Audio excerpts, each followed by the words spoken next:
Hi, everyone. Welcome to Bridges to the Soul Breakout episode.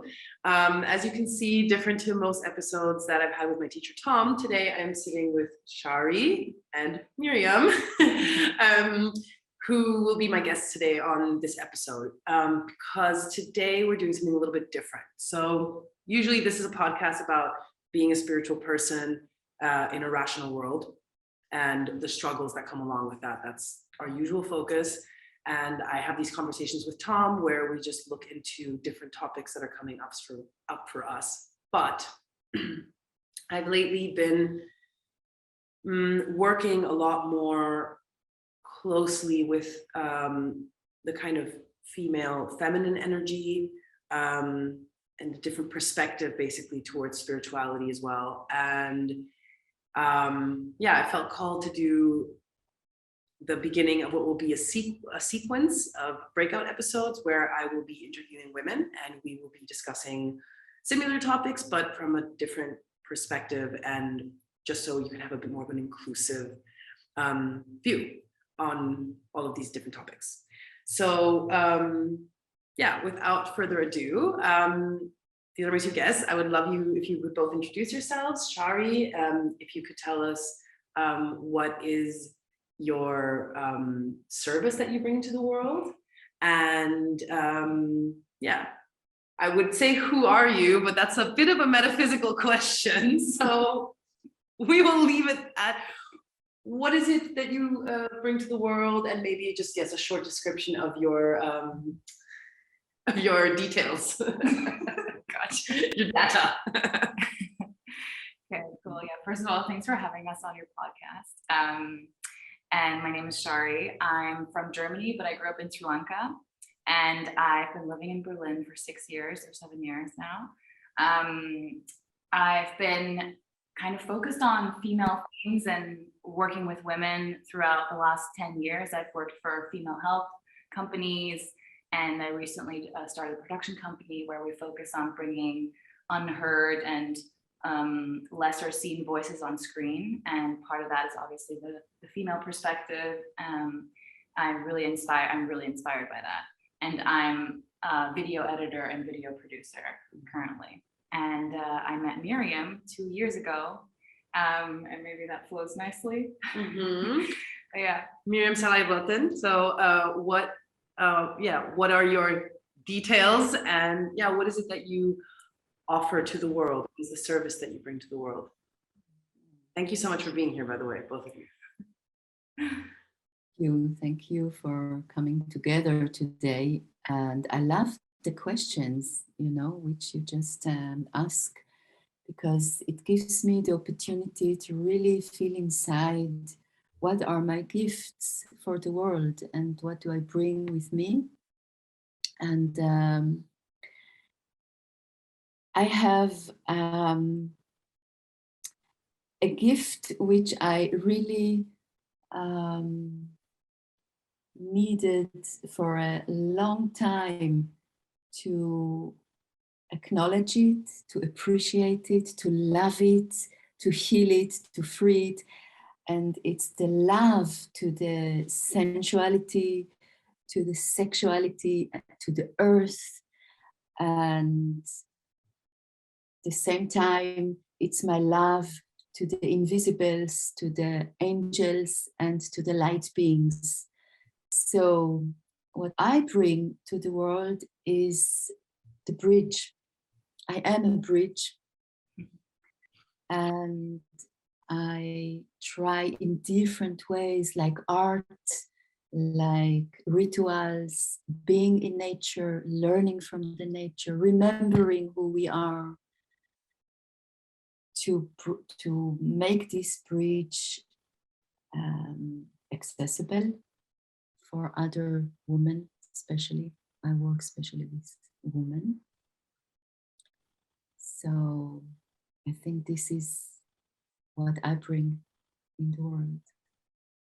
Beautiful. Thank you so much for sharing that. So most of you know me. For those of you who don't, I am Mel. I'm one of the hosts of this podcast. And it's really interesting for me to have these two women here with me because I met them both through a different acquaintance of mine, and they were kind of looking for somebody to work with them on a team and to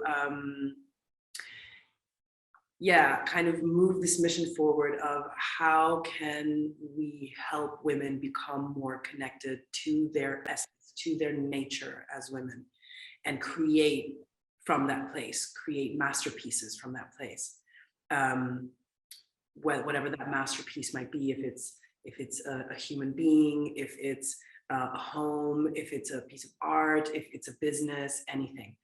And I remember reading the description of what they were looking for and what this was all associated by, and feeling a very, what you would call a full body hell yes to, I want to meet these women and I want to talk to them and I want to be involved with them and I want to work with them. And it basically all tied back to this book, Women Who Run with Wolves. For those of you who are watching this on YouTube, you can see this, but for those of you listening on Spotify, so Women Who Run with the Wolves is a book written by Clarissa Pinkola-Estes, who's a PhD, and it's basically myths and stories of the wild woman archetype. And it's like, I think 500 something pages long. And it's a bunch of stories that have been collected from old tribes, like from the Inuit tribe, for example, and just around the world. And they're all different kinds of stories that represent what is the wild woman. Who is she? Where is she? How do we find her? What does she do? Why is she helpful? Why do we need to contact her? What is the point? And I got this gifted from a friend of mine, from a woman. And it's the kind of book that I just really want to, at the beginning of the show, put out just a big recommendation to anybody who's listening, men or women, to buy this book and read this book, because it is so illuminating about all the layers of things that are happening in our culture today, especially related to feminism, to the patriarchy, to all things related to spiritual development, and how are we approaching spiritual development as well.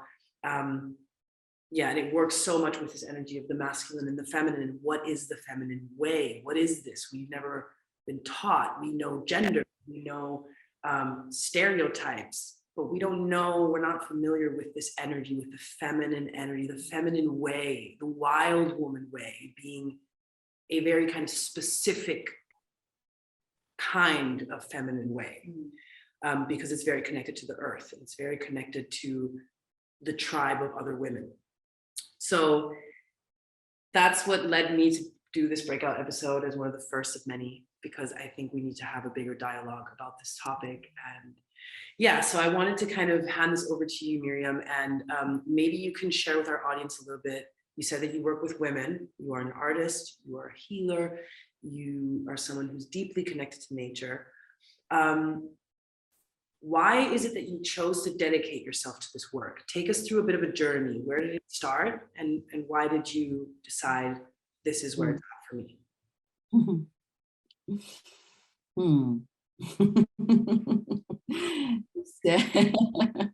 I love your questions. To take you with me on this journey.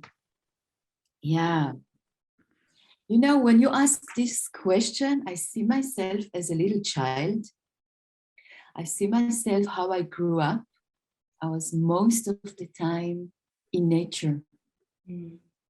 Because I found more fulfillment, real connection, and pure love in nature. What was not so easy to find between human beings at the time I was grown up, I was actually in the time of many difficulties on the land Israel. I was grown up in Israel, and war and many problems, and it was not such an easy time. And for me was the nature like the place I could speak to, the place I could cry to, the place I could ask for help, ask for solutions, ask for guidance. As I remember myself, I was always talking to nature. It was something very natural for me. And of course, when I grew up and I was a teenager, you know, like everyone else, you want to belong, you want to be with the group. So I did everything like everybody did. And I had a little bit more distant from this kind of sacred connection to the nature. But my soul guided me further on my journey to Switzerland. I left the country, I left Israel. And when I arrived to Switzerland, I discovered so much space in nature and so much abundance and such a beauty. And through my journey, I realized that every time I had some difficulties on my path, emotional or spiritual or different others, I would go to the nature, connect, come back home, and I would feel different. So actually, my work started when I brought it into my consciousness that actually the medicine I receive could be a medicine for others. And I remember that one day it made click. And I just knew it, that I need to bring the medicine to others. So I started to guide women in nature and to make all my coaching and therapy work outside. Right, because before then you had been working as a family therapist, correct? Yes. Yeah. So that was more of this focused approach to your work now. Yeah, exactly. And when I left Switzerland and I came to Gran Canaria, I discovered again more space to encounter the nature and the spirit of the earth. It was just like the earth would welcome me and open her arms, just just take me to her and say, I missed you. It's good you're here. I love you. I will teach you. I will heal you. And that's the moment when I started to get more and more open in my heart and in my channels. So I would hear the voice of Mother Earth. I would listen to the birds and listen to other animals and to other spirits, and they would speak to me and will touch me. And that's it was the time when I started to realize it's good if I'm here and ground this medicine deeper. We always can go deeper. It's never ending story. And then I started to invite women to the island to be with me in nature. And it was much more about, this is what I know to do the best. You know, this is what I feel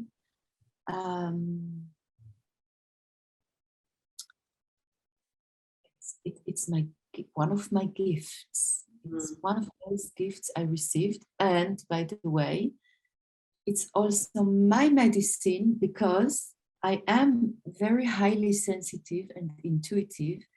And for us in this tribe of sensitive, intuitive, it's very important to ground. So, you know, I love that you're bringing this up, because this was actually part of the conversation in our last episode with Tom, when we were talking about how to connect to your essence and the light that is within you. One of the things that we discussed, excuse me, was the subtlety that emerges when you begin to ground a lot, when you begin to take a lot of time to be still, to be in nature, to just touch the tree, look at the tree, listen to the birds, smell the flower, touch the petals of the flower, like to this really getting in touch, in communication with your environment, can do a lot of things for you and can bring up a lot of emotions, but it's also so peaceful and so soothing that it's almost indispensable to do this if you are somebody who's also working continuously with a spiritual practice, because there's a lot of the practices that goes from here upwards, and the grounding is what kind of roots us back down into the material world, which is so important in terms of balance. And this is something that I think there's a bit of a misconception sometimes about what these energies are, which is why I think it's important to have this conversation. Quickly, I heard you over here, Shari, having a little giggle as Mirjam was talking about the earth. What, would you like to share something on that? No, I just love the way Mirjam connects to the earth. I've never seen anyone like really have this connection to nature and to the spirits and the animals and the kind of what's surrounding us like her. And the way she does it is very inspiring. She's like just being herself and being very joyful. And then I think of how we live in cities and there's trees here, but we kind of like go through life ignoring nature. We ignore where we are. We're always in buildings and we're always like, and I think that's so sad, because we feel like there's so much more to discover there, and there's so much more to like, yeah, like this grounding that nature really gives. And lots of people are now talking about forest bathing and going for, doing breath work in the forest, and literally people are discovering this, but a lot of us are still very disconnected from nature, and we don't even realize how much just going into the forest or into a park for 2 hours can change our nervous systems. Yeah. But yeah, so that, I don't know, I just always feel so inspired by it. Yeah. Also different to me, just for the audience to also know, so Shari actually visited Mirjam in Gran Canaria several times, and she knows, she's kind of witnessed Mirjam's persona in a more direct real life way, something that I haven't had the pleasure of doing yet, but that's still to come.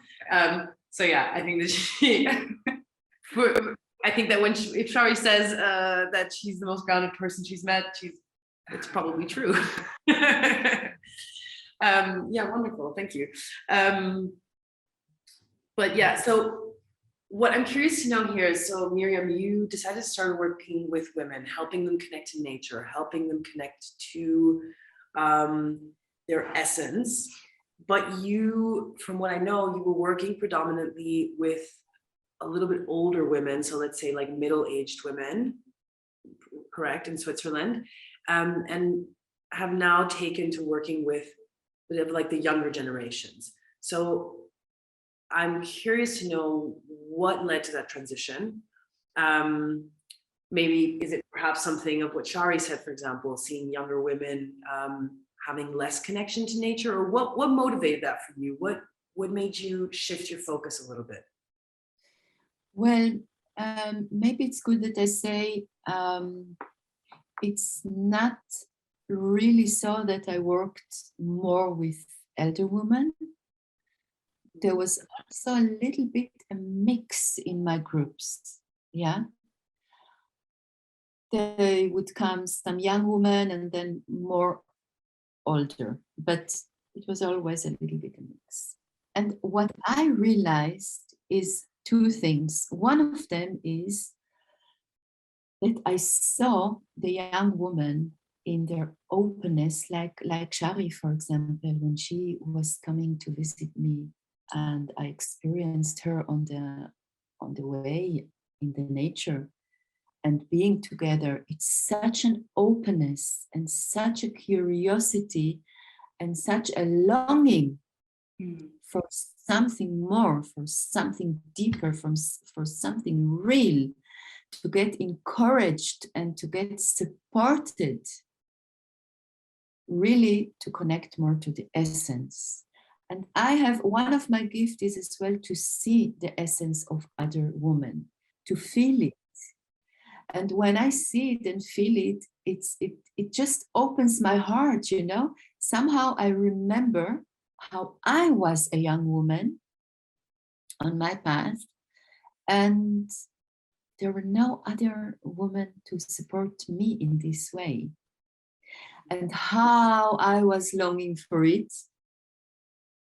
Nobody was here. So we are in another time, yeah? And we have been through so many processes as an elder. I will be next year 60, yeah? And I have, by my own, I have a young daughter as well. And I see her friends and I see other young women, how they are really thirsty. And in their longing, you know, and I feel this longing. So my spirit would say, my soul would say, you can support them. You can hold this space for them. You have a lot of experience. You went through so many processes. You know what is your medicine. So, you know, be here for them. And I feel this deep, deep love in my heart for the young woman, you know. It's just like they're all my daughters. Yeah. Yeah. I'm curious to know, of course, only if you feel comfortable sharing, but I am the curious George in me wants to know, maybe what were some, maybe one or two processes that you went through in your life that, as a woman specifically, you felt were up there in your top 3 of most challenging, like that kind of like gut-wrenching, womb twisting pain that you experienced, that you grew out of, that now that now has been transformed into something that can be given in the form of love, in the form of healing. I know all women have them, so all men do too, just in a different way, but all people have them. So yeah, if you're comfortable sharing, I would love to know. Yes, of course. I am always happy if I have this question, because I feel that, you know, we women should start to come more intimate with each other. Yeah, if we would love to heal the sisterhood wound and the mother wound, yeah, it's good to come together and be intimate. And it's a very important question. What was our wounds in our stories and how we started to heal them? Yeah, I would love also to be humble in this way and to say, I don't know if we heal them forever, you know? I don't know if we complete with this healing. Sometimes I feel yes, and sometimes I feel there is still a sensitivity there. But I see in front of me, as you just asked me now, I see really two quite important wounds in my story in this life anyway. And I feel that they did not start with me, like they would be older from the tribe of me, which is the Jewish tribe. Yeah. And of course, one of them was the wound of the war, because I've been about 3 times in the situation of war in the land, and very, very shocked and traumatic. There would be traumatic experiences for me, for my body, for my emotion, for my whole nerve system. So this is one of them. And what's the wound behind it is not to feel safe in this world. Because if you imagine, the first war I experienced was when I was 4 years old. Yeah. So 4 years old little child feeling this amazing anxiety, this really very deep fear of this violence of the war. You cannot feel different than to be a victim. You cannot feel different than to need to protect yourself all the time. And this wound have been in my system for years. There are so many triggers on my path, and I always would protect myself, try to find out, is it okay to be here? Is it safe? Is it not safe? You know, I have been walking through life with this feeling in me and thoughts. So, of course, this wound led me to many different kinds of healing methods, and through a lot of processing the fear I couldn't feel as a little child, because we needed to suppress it. Nobody was here to hold this space for us. Yeah. And of course, the sadness, you know, the grief. So I would cry for years every time I remember the story of the war. Because, you know, a war, the violence of the war is, I feel, one of the biggest. There is also a sexual abuse which can be very, very, very powerful as the war, but the war is one of really the biggest trauma you can experience, and hard to heal. Yeah. So what I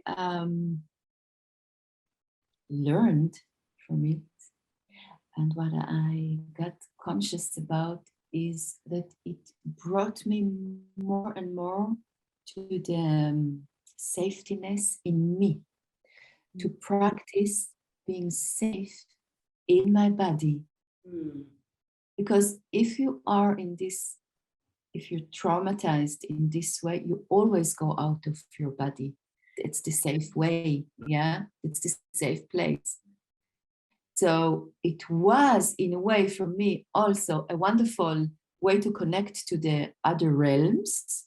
But I knew I must learn to stay in my body and to hold all my emotions which come up, and to bring them to my heart, to love them, to love this little child who is maybe forever crying because of this, because all over the world there is still war now. Yeah. So I'm always in contact with this, you know, with this issue. But I feel that my system is now more able to hold these emotions. And when I feel it starts to get too much, I'll give them to Mother Earth. That's my healing path. And of course, you see the connection, why I love to be in nature. It's also because it's my medicine. When I was a little child and we had the war, we needed to go to the womb of the earth. The shelter would be in the earth. Yeah, of course. Yeah. And that was the place when we felt more safe, because we knew nobody can harm us if we are down the earth. And later on, to bring this medicine and to honor the earth, I would go here in the dunes of Gran Canaria or on the beach in places, and would make this hole in the sand and let the woman feel the power of the healing of the womb of the earth. And I cannot describe you now what is this power. If you go to the mother, her womb. I love what you said, because this brought up so many different memories for me of different experiences in my life. Yeah.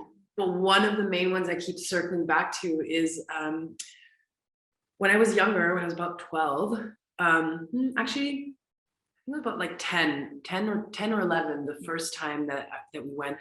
My family and I, we used to go on holiday to Spain, to this place called Blau, which was basically off the coast of Valencia, just like a little bit further down. And we went there for years. We went there, I think, like 6 years or something like that. Like it was a really tiny little town, just really, really small. And there was not much to do. It was just the beach and spend time with your family. And we made friends with all the kids that were there. And one of the main things that we always did, though, was we would basically, well, essentially create these like massive holes in the sand and create like these coffins, basically. And then my brother would lay inside of them, and we would cover him entirely with the sand, and so it was just his head was poking out. And he would just like he would lay in there, and he loved it. It was his favorite thing.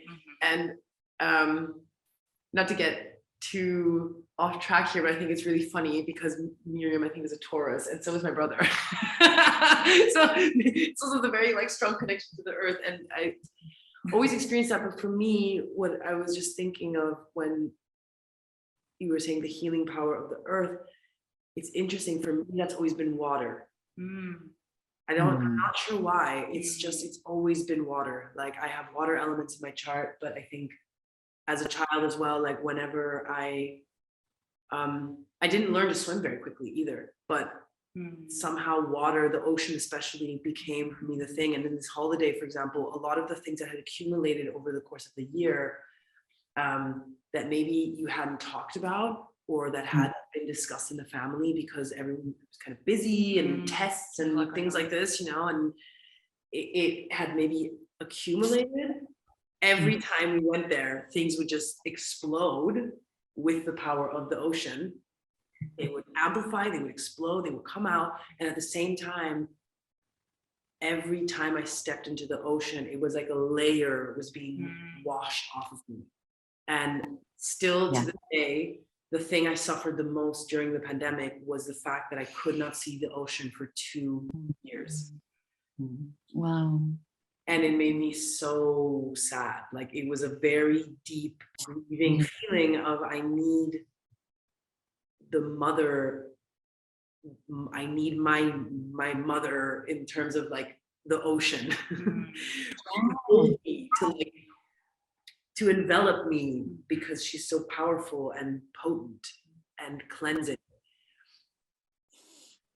But yeah, just it's interesting because I think the elements in nature, we all feel connected differently to other elements, perhaps also according to what our composition is or what our personality is. I mean, I'm curious for you, Shari, what is the element that you connect with? Yeah, it's funny. I was just remembering so I've started going to the forest once a week, like I think maybe 4 years ago, every Sunday, and I take a hammock. And as soon as I walk into the forest, usually I feel like like coming home, like a calm down and just being myself, not having to put on any faces, not having to do anything for anyone or be any way that I have to be, you know.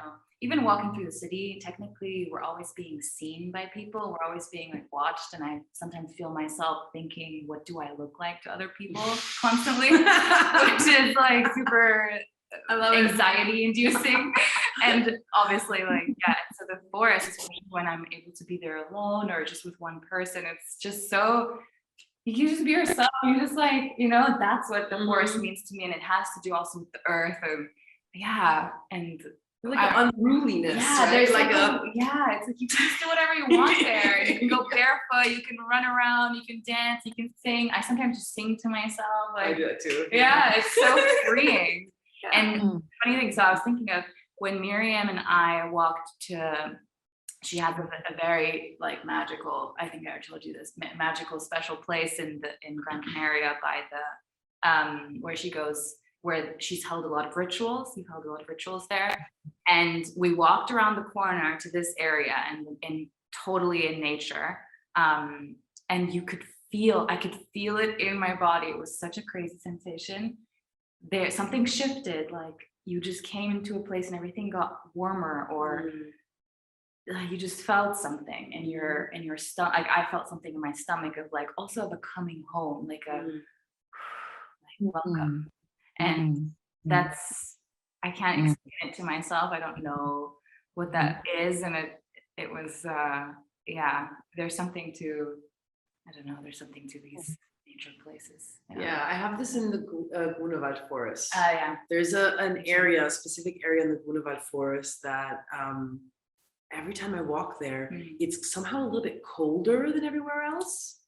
And it's very silent. There are no birds. Wow.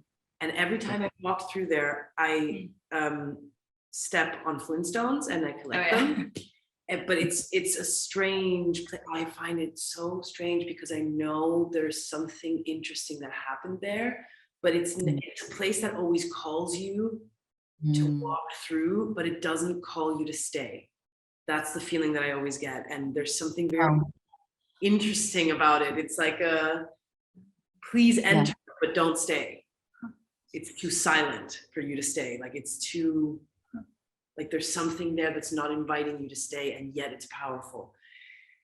But I think what's interesting here is that I'm kind of realizing, like, as we're saying this, even the amount of people, I'm just gonna call them people, outside of full gender scope, the amount of people that are probably currently shaking their head and being like, these women are insane, is probably a little bit larger than what we realize.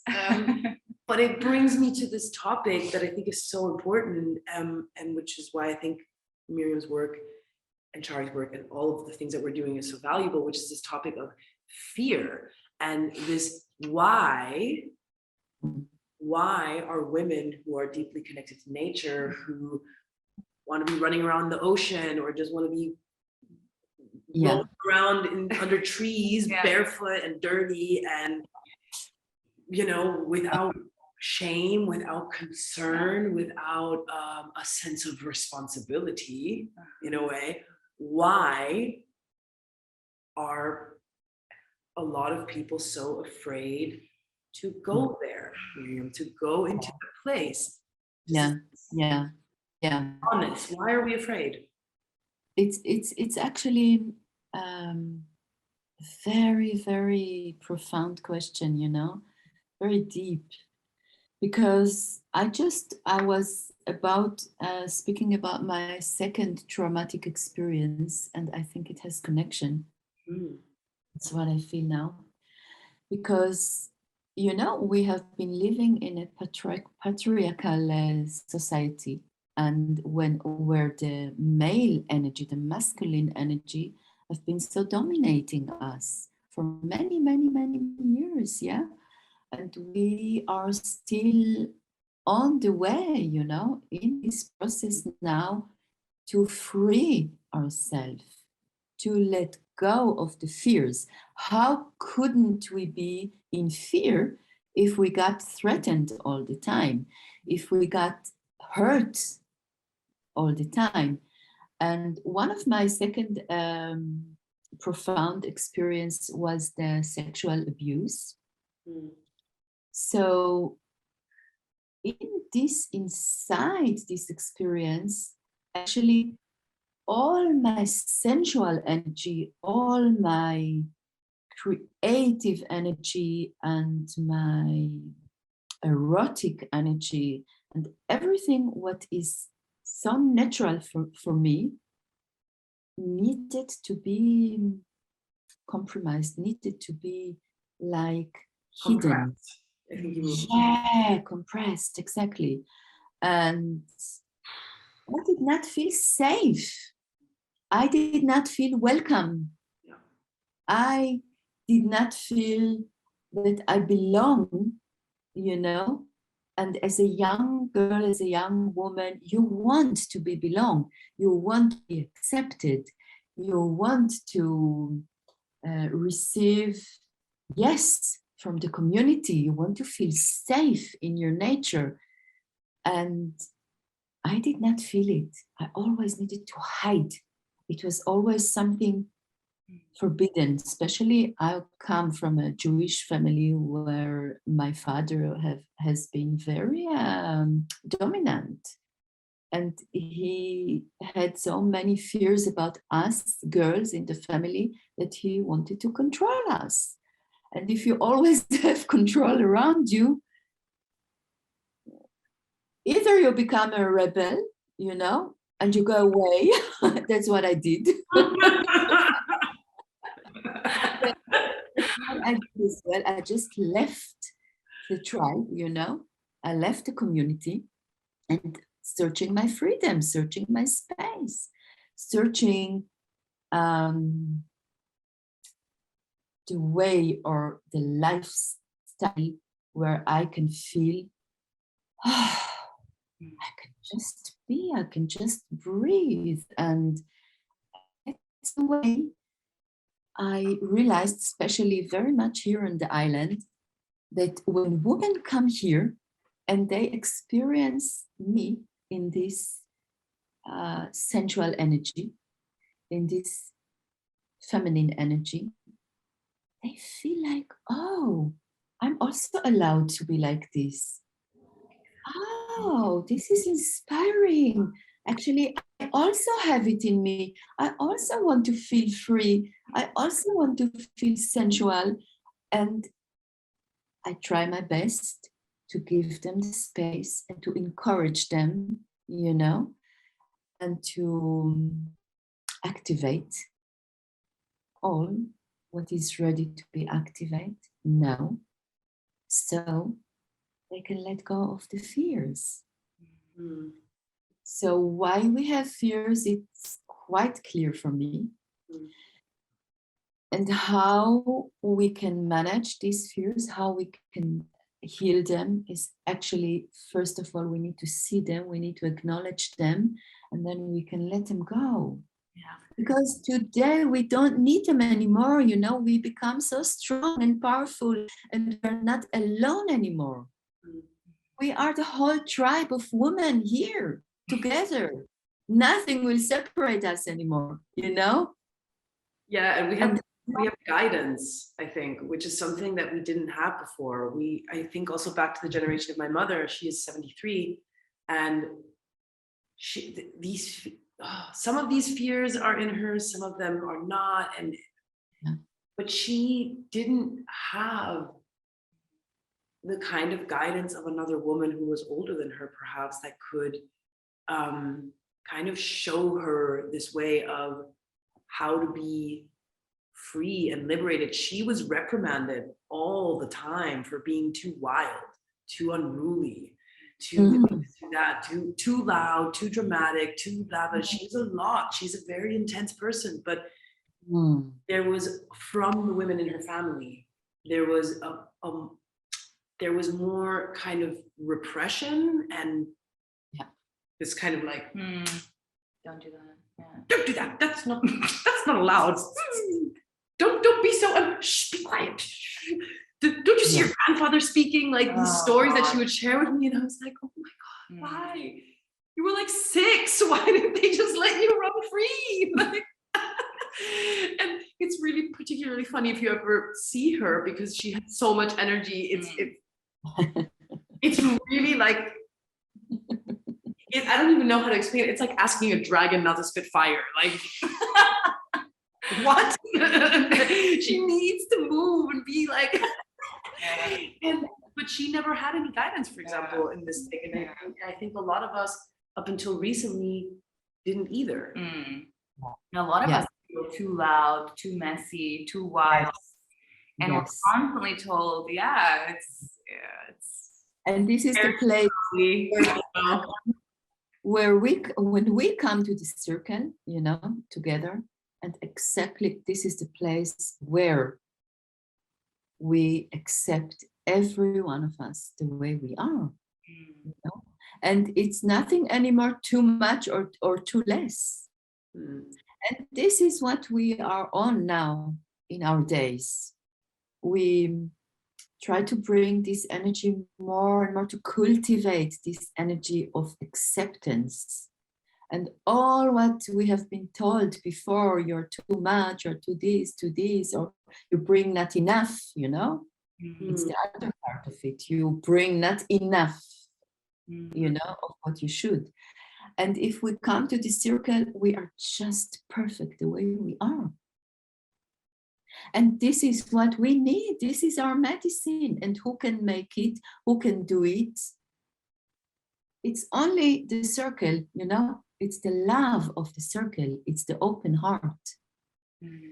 I think this is a good place to touch also, or to kind of weave in the concept of the wild woman, and why I brought up this book of Women Who Run with Wolves. I'll be posting a link below, and for you to be able to check it and order it if you want to, because honestly, you won't regret it. But the kind of main element that ties all the stories together is that these stories are being taught by the grandmother or the older auntie of the tribe, who sits in circle with her daughters and her her cousins and all of the other women, and they all just sit in circle, and they call her La que sabe, which translates into the one who knows, which is the woman that has had the experience of life to know how to connect to her essence as a woman, to her womb, to her heart, to her feet, to everything. And that that element of the wild woman, it's not something that's external. You can draw it, you can depict it. These are all myths and archetypes that kind of showcase the wild woman spirit and nature in different forms and different bodies, right, in different depictions. But the wild woman spirit is an essence. It's something that inhabits every single woman.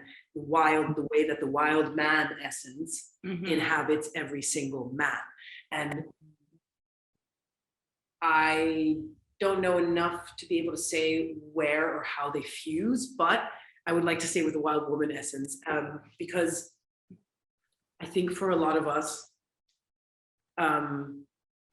at first, at least, this concept feels foreign, and it's this: who is she? Who is the wild woman? Where is she? How do I connect to her? How do I meet her? So just in this moment, you speak about her, I just feel it in my body, because you spoke her name, the wild woman, and just what I feel in my body is the wild woman bring us back to our body. It's the way I breathe, and I don't need to be small and invisible. I can be big in my breathing. So I will breathe, I will open my ears. I would like to listen, really to listen with my whole body. I would like to touch the earth and know that she's alive, that she's talking to me.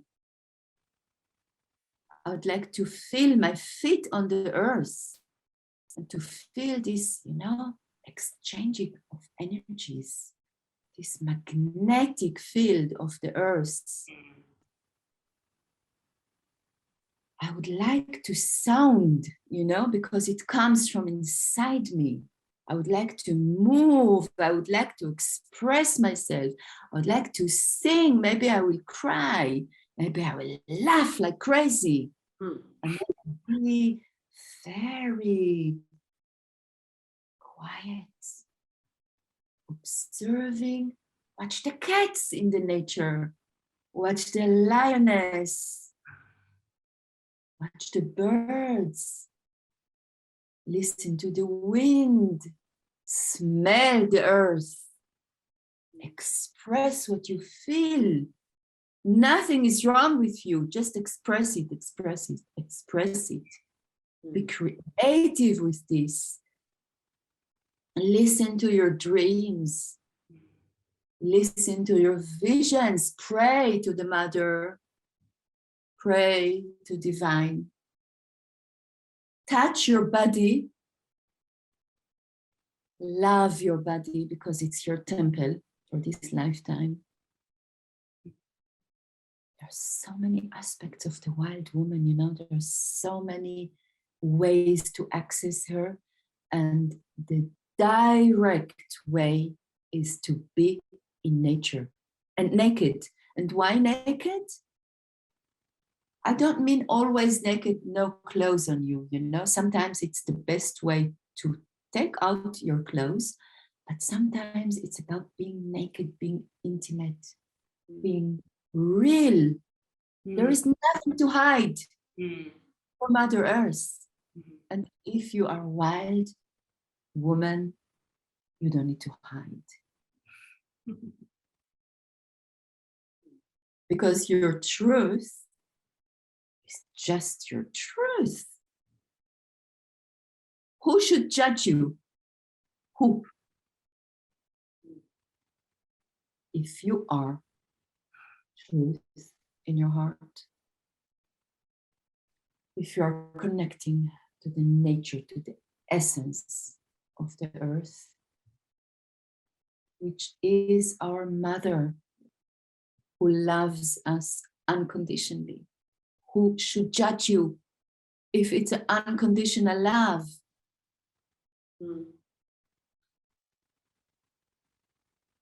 So this is one of the ways, one of the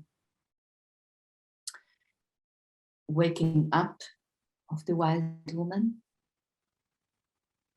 And I experience it when women come here and I start to breathe and to sound and to express myself, or to be very, very quiet and give them the space. I realize how they get connected very easily, and how they feel when they go back home. And it's everywhere in the nature, everywhere. It doesn't matter where you are. Right. Yeah. It doesn't matter if you're experiencing it in Gran Canaria or in another place in the world that is, Yes. yeah, it's just nature. Yeah. Of course, because it's essence. It's also the question though, similar to how we discussed in the last episode with Tom about this topic of essence, like there are the elements that connect you to it, basically the keys that open the portal, and then there are the elements that disconnect you from it. So basically the bricks that would fall in front of your door, not allowing you to walk through. So what are the elements that disconnect women from this wild woman? Because I think one of the things that struck me, I remember when I read the book the first time, and it took me a while to read it. I took my time, I read the story slowly, and I remember the first story, reading it, and then reading the interpretation of the story. And my first real thought was, holy shit, Mom was right about it all. I always thought she was crazy. She's not. Basically, my sister is also a wild woman. My mother is a wild woman. I know so many wild women, but oh my God, I don't even think that they realize that they're wild women themselves. Because I don't know if they actually connect to these concepts or not, but I remember thinking like, wow, wait, where is my wild woman? Wait a minute. I know she's there. She's definitely there, because you're not a very linear kind of person. You're not very like put together, let's put it this way. But there was a big feeling for me of how do I connect with her, but then also what made me so disconnected. And the book talks a lot about the things that disconnect us from her. Yeah. But Yeah. it's read in the book, and another thing is to experience it. So I'd like to touch on that a little bit. What are the things that are disconnecting us? Because I think this is where a lot of us are struggling, of not realizing that we have things in our life that are us. Yeah. There are many ways, you know. One of them is, as you ask now, what makes me disconnected? The other question would be, what connects me? So there are different ways to access this wild woman. And what I feel, a lot of women are disconnected because the society. I mean, look at our society. Most of the people are walking in their heads. Most of the people are not in the body, are not connected. So we all have this tendency or need even to be a part of the society, to belong. Yeah. And as soon as you start to be wild, it could be that you will not be accepted. It could be that you're not so appreciated, that you are not so loved, you know? And sometimes I feel like, you know, for us women who are awakened, we search most of the time our tribe. We search the sisterhood, we search the circles so we can be held, we can be encouraged, we can be supported, because it's not so easy to go out into the society and just to be sensual and wild and truth and you know, in your energy, and that people will like you. Not everyone will like us if we are like this. So I think it's also a fear behind it, you know, and feeling not so safe and feeling not so sure about it. But as more as we practice it and as more as we have the community, it will become, you know, in a way so activated that you cannot stop it anymore. When I'm sitting in the restaurant and I'm eating, so I'm enjoying my food in a way that just like, And all the people will watch me and they smile. They are not angry, or, you know, they just, it's in a way, it gives them permission. True. Remembrance. Please enjoy your food, my God. Why are you so quiet? Yes, absolutely. Yeah. We're also Their liveness. Where is this? You know, and I feel that this is our message to the world. Yeah. To be it, to live it. Yeah. Unconditionally. Yeah. And we will always find some people who appreciate it very much and others who like it and start to practice it, and others who feel, what is going on with this woman? I mean, we will always have it. Yeah. You know, as you're saying this, I'm thinking, or not thinking, it's just like a very clear feeling came up for me that I realized part of the reason why I kind of shied away from the wild woman spirit for a long time, most of my 20s, I would say, like starting in the teenage years through into my 20s, and I'm now in my 30s. And this reconnection has only happened truly in the last few years for me, especially during the pandemic. For me, there was a lot of like people pleasing and not expressing the ugly emotions, because you don't get angry. What's wrong with you if you get angry? Like, she's such an angry woman, or like, oh, why are you crying again? What's wrong with you? Like, stop crying. Why are you so upset? Or like, why are you laughing so loud? What's wrong with you? Yeah. Like, I would have people in the restaurant like get mad at me because I talk too loud or I laugh too loud. And for those who don't know, I'm Latin American, so like, I'm just going to use it as an excuse that I was culturally brought up in a country or in a household that was loud, where we expressed ourselves loudly. And outside of the household, though, I realized that, as you said this, that there was a very strong fear for me that if I really stepped into what my wild woman is and what she wants to express and how she wants to show up in the world, much like my mother, who was a very quite embodied wild woman in this sense, she's also a painter, she's also an artist, she's a very creative person, she's very expressive, she's very emotional, and she needs to break something, she will break it, she needs to cry, she will cry. And I remember as a child, as a teenager especially, being so conflicted with this and so overwhelmed, because it was like, I don't know, she doesn't have a million friends because she's very intense, because there's this rawness in how she shows up in the world. And I think truly, if I feel into it, I think that there was a big part of me that was really afraid that if I fully embodied the wild woman, then I would become my mother in a way, but not witnessing this as something that's actually quite beautiful and very rich in spirit, but I was witnessing it as something, but then people might not like me and they might say that I'm difficult because she's difficult, and people are always telling her she's difficult, and the kids are always telling her she's difficult, and the husband and everything. And I think that that's a very, very, very real subconscious fear that a lot of us have, of we will not be liked if we are fully. Yeah. It's so true what you say. Yeah, really. Yeah. Thank you for opening that, Mirjam. That didn't see that coming. That was a bit like, whoa, okay. Yeah, so beautiful that you see it so clear, Yeah.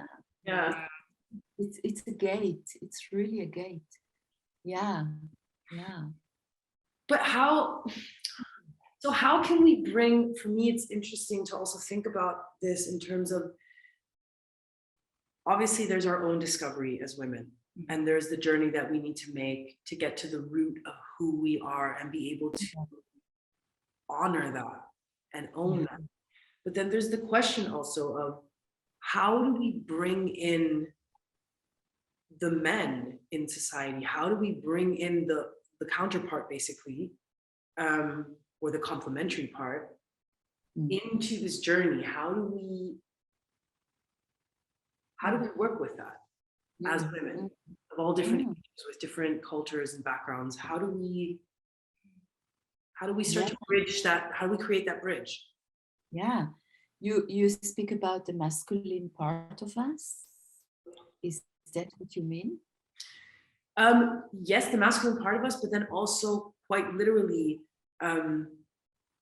the parts of society that are still incredibly dominated by the patriarchal values. So this can be obviously, this can be men specifically, the men in our lives, but this can also be the women in our lives and the women in our work environments, especially, for example, who are not comfortable with their own feminine nature, who are themselves operating from and under the more masculine energy. And so I think that this fear that we have of rejection is coming mainly from the people that are not in touch with this. So yeah, of course. And this can be both men and women, or anything in between, it's generalist. So how do we kind of lasso them over to us? How do we create a bridge?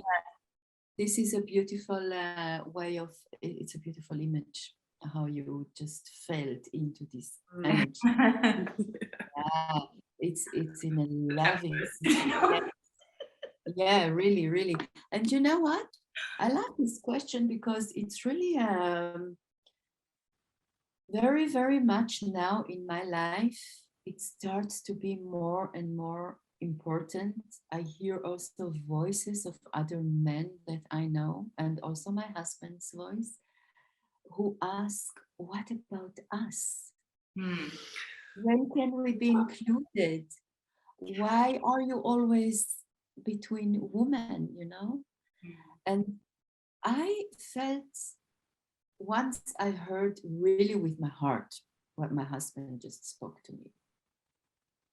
I was just so open in my heart, and I felt like it touches me so deep, you know, that I really feel this longing, this calling of the man, like they would say, we are ready, please include us, integrate us in all this holy work you're doing.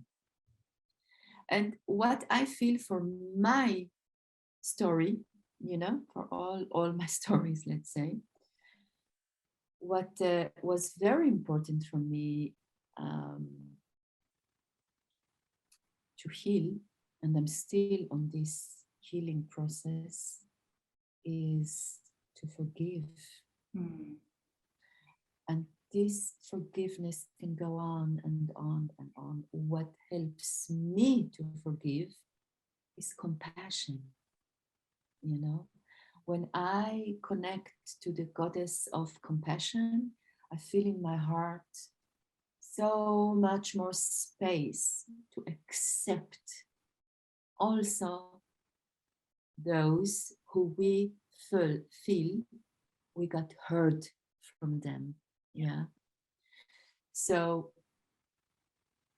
that, this is my way of dealing with it, you know. I try again and again, every time when I feel it comes again, this energy of anger or of, you know, from being hurt from someone or sad. So I try to bring it into this container, into this vessel of compassion, and to let it go again, because everything belongs to the past. I know that still things happen in our days, but we carry especially things from the past. So as more as we can forgive and let it go and be today again here, ready to receive, to include, to integrate, actually as better, you know, we heal the masculine in us. Yeah, exactly. Yeah. Yeah. I think So it's also this the element of letting something go. yeah, Coming from the feminine doesn't mean that you oppress it or that you pretend it didn't happen or that you're not feeling what you're feeling. Just let it go. It's more of this, okay, there's the feeling, witness it, express it, do something with it, Hmm. and let it go. yes. Yeah. Allow it to Yeah. breathe, allow it to have its messages for you.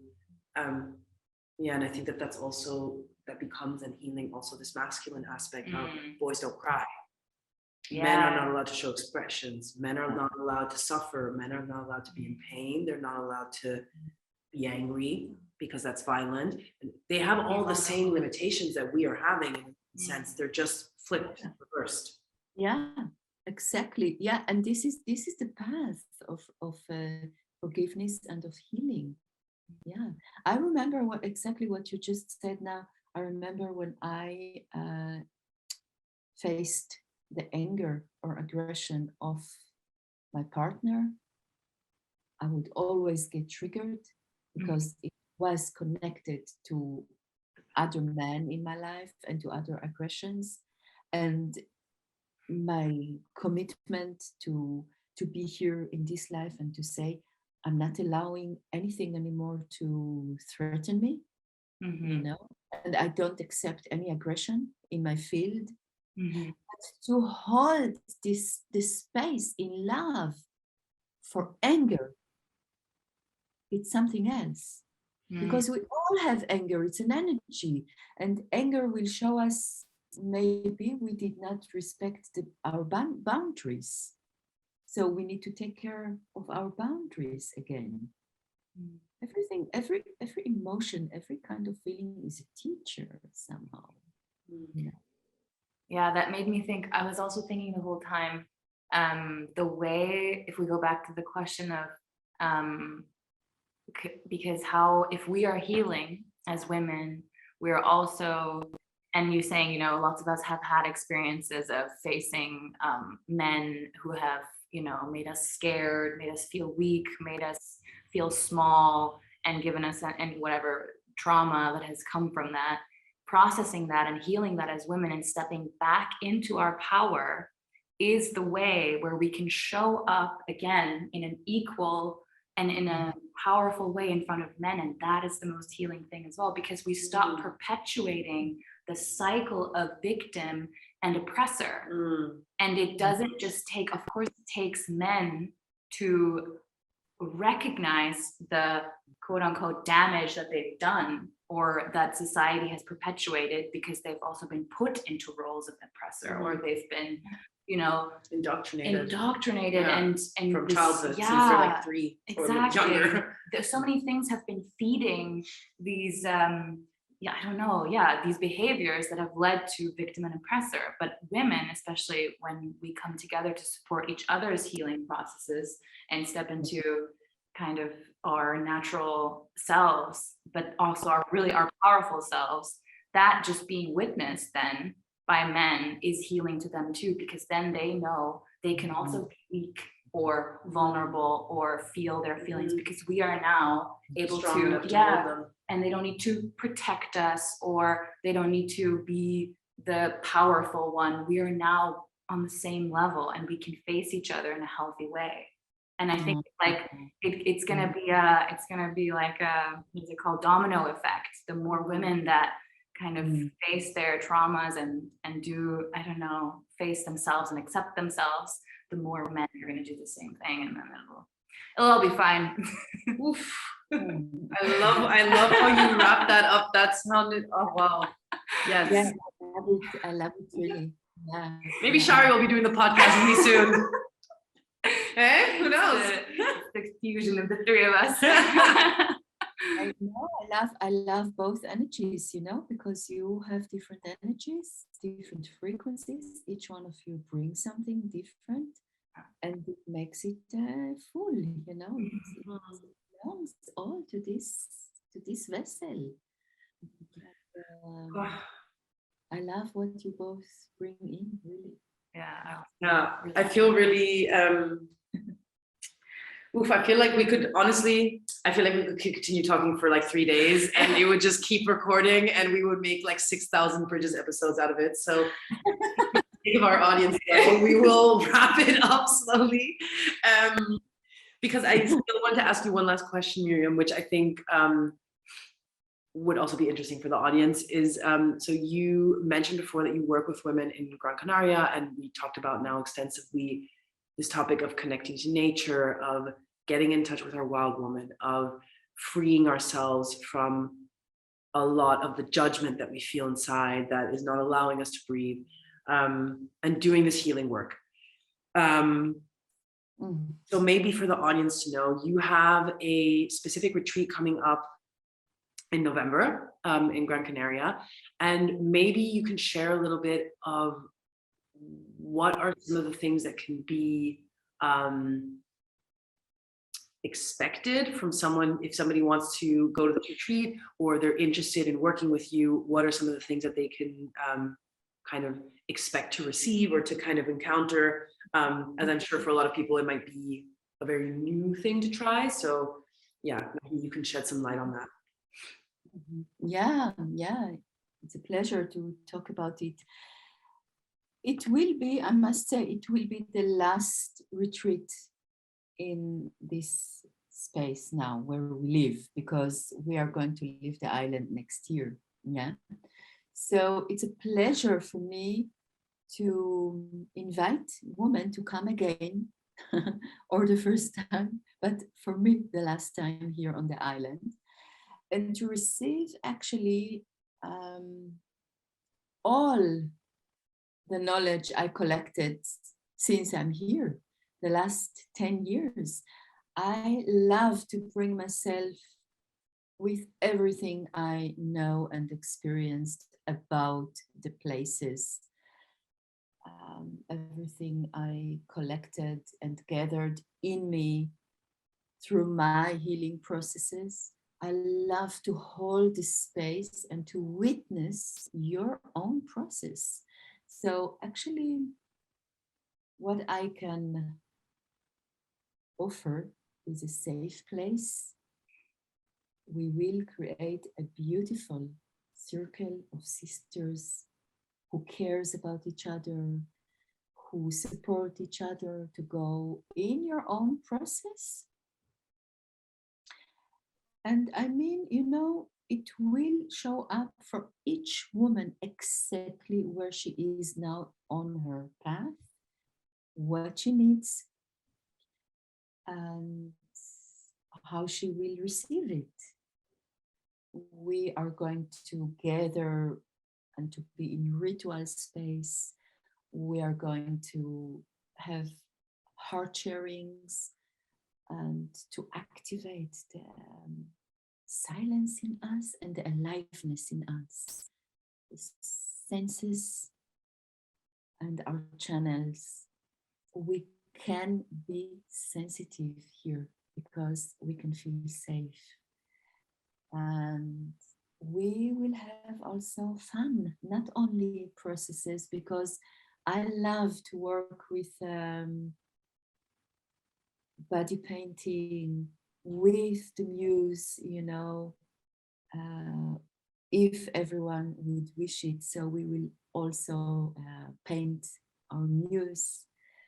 I love to go in places where most of the times we have our own place to be, and sometimes we will even be naked, you know, and get connected to the elements and the moon and the stars and the wind, and we will have nice food, which Shari and me will prepare. We will have you on our side. So I think it will be a creative, juicy, nature, full of nature experiences time for all of us. And I love this combination, you know, between having our process and having our fun. Mm-hmm. Yeah, Combo. yeah, super important. Yeah. You can't cry all the days and then just never laugh. That's not good for your healing. Yeah, If you think that healing is just crying all the time, that's a terrible approach. Yeah. You will burn out trying to Yeah. heal. Yeah. And I must say, it's not, you know, there are no conditions to, it doesn't matter where you are on your path. If you're the first time in a women's circle, if you don't know anything about rituals or spiritual work, you know, it does not matter at all. If a woman feels this call and this attraction and curiosity to come, so she's welcome. And together we will have a wonderful circle. Beautiful. Thank you, Mirjam. Thank you for sharing that. And thank you so much for having this interview for Bridges and being my first female guest on the show. I'm so happy that this is a new segment. This is something that I've been looking forward to for a while. And yeah, I guess just maybe like, do you have any last things that you would like to add? Any thoughts or anything else? Shari, maybe something you would like to plug in? Which I forgot to mention, and you also forgot to mention at the beginning of the show, Shari's also a comedian. So just for people who live in Berlin, we're gonna be posting her, I'll be posting some of her links and stuff as well for her performances. But yeah, I don't know if there's maybe any final thoughts or something that you would like to leave our audience with. I think this was really an amazing discussion, and just for me personally, I think this is really important work somehow, like talking about these issues and coming together as women and giving those spaces for those kind of more magical more hard to grasp, like all the concepts we've talked about. And I think what happens in the retreat are things that don't necessarily aren't talked about so much or aren't so fitting into normal life.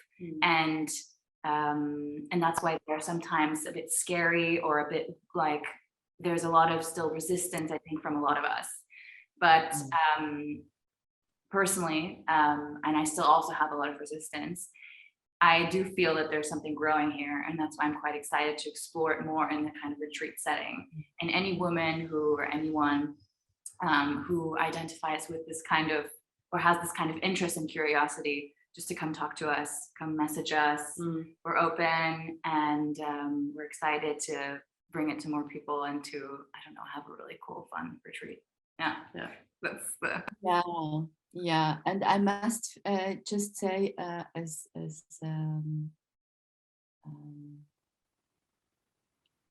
just to add something to it, my experience of being in a circle is so nourishing and so beautiful and so important. I go myself at least once a year to a circle of women in different countries in the world. So I believe in this work, I believe in us coming together. And I appreciate so much you too, both of you. And that we can have this kind of meeting and having our conversations. It was really joyful for me. Thank you so much. Thank you. I love what we are doing here, and I hope we can continue. Yeah, absolutely. From my side, I think that's a beautiful way to round it up. I think for me, again, I think that this has been a direction. This year has been a lot. Since Bridges started, it's been a journey of questioning myself and wondering for myself, what is it that's truly important to me? Where is it that my heart burns? Where is it that I feel in my body an urge to speak, an urge to work, to do things, to shake things up, to make waves, and to not sit still anymore. And for me, this project, and also kind of working both with Shari and with Mirjam, and working with this idea of really promoting and really kind of putting yourself behind the concept of what it means to be a wild woman, and doing that work with yourself, sitting with other women, communicating it with other women and with men, and kind of getting this ball into motion properly. I've come to realize for me more and more is the place where the place of like the most amount of passion that I have is amalgamated in this place, in this kind of work. And I didn't realize it actually until this year I went home, and it was specifically actually my brothers and my mother who pointed out to me how particularly emotional and passionate I seem to be about all topics related to female empowerment and feminism and anything that is the female wounding and the work behind it. So basically, I'm really happy that as things are in the way of the universe, are just kind of aligned and put us on a path. And I'm really excited to see what other conversations we might be able to have on this platform. Also, what other women we might be able to invite here, and to keep making this topic something that is a dialogue amongst people, and that isn't just something that seems esoteric or really woo-woo or really out there, because it's not. It's just coming back to our essence and allowing ourselves to be as we are. And we are entering an era in the world where we need this. We all need it, whether we know it or not. We need it, and it's happening regardless. So yeah, I'm really grateful for the opportunity I've had to open this now, as like this door has now been opened. May the waters flood through. Thank you so much. Thank you so much. Right, anything else that we want to add? Well, basically, I will be posting all the links to Mirjam's website, to all our Instagrams. I will be posting the links to the retreat site as well. I'll be posting links to the book, and I'm not sure if I'm remembering or forgetting stuff here. I usually always do. But if anything else comes to mind, I will add it. Yeah, and just thank you so much to the audience for tuning in. I would really, really, really love to know how this episode landed for you. How do you feel about these topics? What maybe triggered you? What came up for you? Maybe you had some epiphanies like I did. You're hoping. Yeah, and of course, if you have any questions about Mirjam, just write Shari, myself, or her. We're all in touch here. So thank you so much. Thank you, Mirjam. Thank you to everyone who listened to this new episode. Yeah, Bridges to the Soul. We'll catch you very, very soon again. Ciao. Bye.